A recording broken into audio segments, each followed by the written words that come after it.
In this video, I will show you how to fix Android Play Protected, or how you can turn on Android Play Protected on your Android phone without any stress to secure your Android device.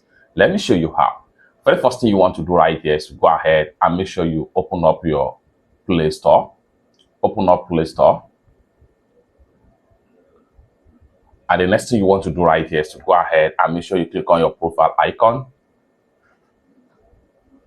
And the next thing you want to do right here is to go ahead and make sure you proceed to manage apps and device.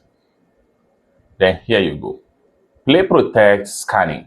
All you have to do is to go ahead and click on turn on right here.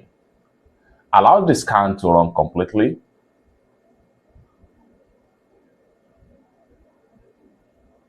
And you are done. There is no any harmful apps on your Android phone. It's that simple. So this is how to scan Google Play Protect on Android phone to detect any harmful apps on your Android device.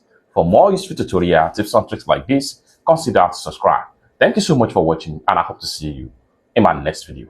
Bye for now.